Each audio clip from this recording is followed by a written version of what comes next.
you, Deirdre. I thought it would be appropriate to begin the day with the quintessential Canadian politeness, and I think Deirdre really embodies that. So thank you for the lovely introduction, and we're delighted to have Deirdre emceeing for us today.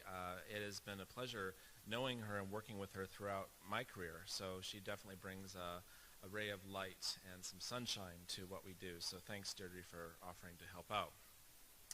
So I would like to thank everyone for making time to come to the second annual FoodWorks conference. We have 250 people registered today, which it may not look like it. They're not here yet. They're probably out enjoying the donuts or finding parking outside. But I know what it takes to ask you to take a day out of your schedules to be here with us, and it's certainly no easy task to mobilize 250 people to arrive in one location for one day of fun and talks and meeting each other. But thank you so much for considering this to be an important part of what you do, and we're really delighted that you took the time to join us today and took the time to come and meet some new people. So how does a food tourism organization get involved with a conference about food? That was a question that I've heard a lot in the past month or two, and I have an answer for you. Imagine that. I think that it boils down to the fact that food is intertwined in every aspect of our lives. So it doesn't matter if we're talking about education or health or manufacturing or banking. Food affects everything we do. We eat 3 times per day, but we often forget that because it's ubiquitous. It's something we just do all the time. So sometimes we forget how important food and drink actually are to our people, our persons, our bodies, our industry, and our economy. Another thing is that we take our behavior on the road with us. So we have, whether we're for gluten-free or vegetarian or vegan or just hold the mayo, it doesn't really matter, but we take that behavior on the road with us. So, we could be driving through the Midwest of the US or Canada, and whatever those preferences are, whatever we've learned to like, the foods we like, we take that with us on the road.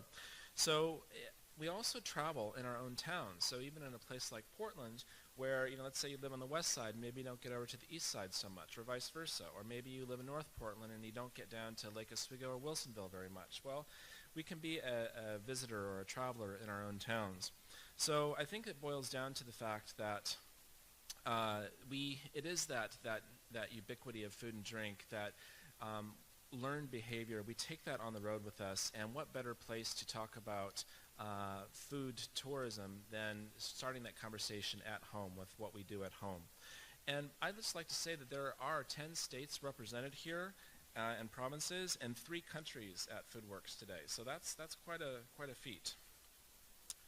So why are we here today? Why did we convene here at FoodWorks today? Well, first of all, to solidify existing business relationships and to make new ones. Of course, you came out today to meet people and to maybe find a new client or to tell someone about what you do.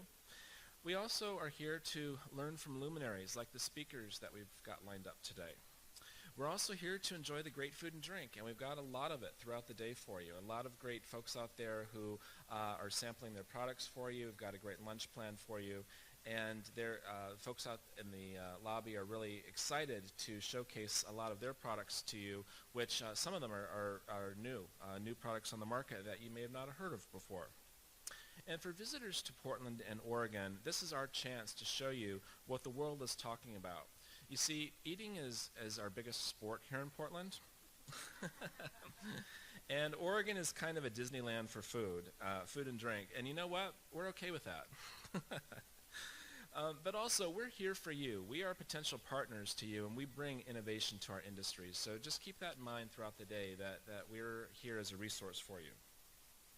Before I do get into some of the other points I'd like to make, I want to thank so many people that have been involved in making FoodWorks happen.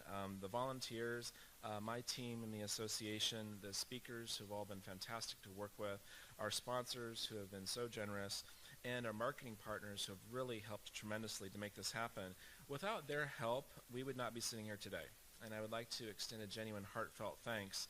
And really, there's so many people, so many individuals that, oftentimes someone will say, oh, well, so-and-so did such a great job, they really helped. Well, actually everybody really helps, from the speakers, and I can't cite one person because I'm going to leave someone out, but just know that all of the speakers helped tremendously to get the word out about FoodWorks. Some of our marketing partners have been fantastic. The volunteers, just everyone is just really, it's been all hands on deck this year, and everyone's done a great job. So thanks. Let's give them all a round of applause.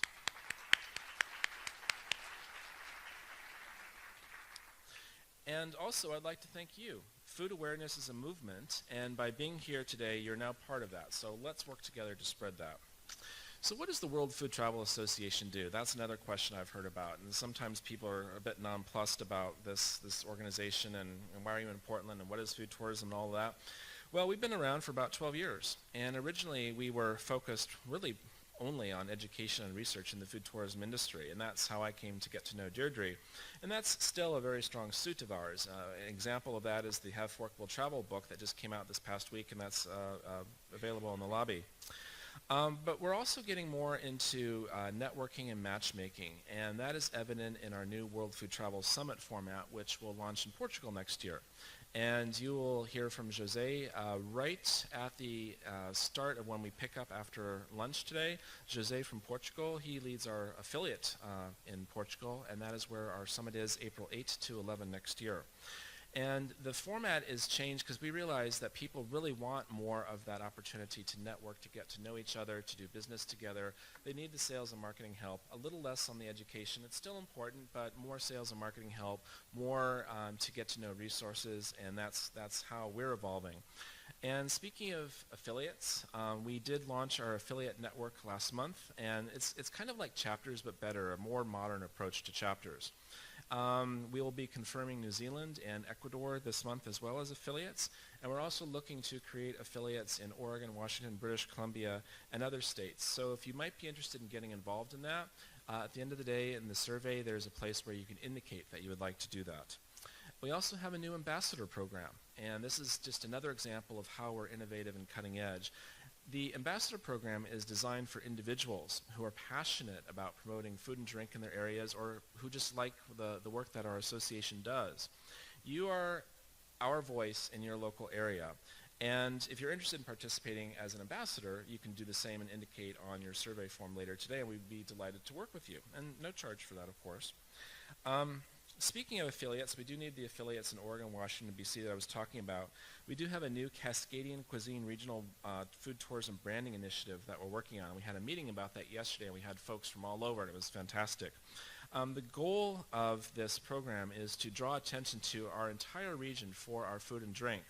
And the program's first deliverable is a 100 best or 100 unforgettable food and drink experiences of Cascadia. And that's not a restaurant list. It's about food and drink experiences, the kind of thing that maybe only locals know about, the kind of thing that you wouldn't find on a Yelp type of website.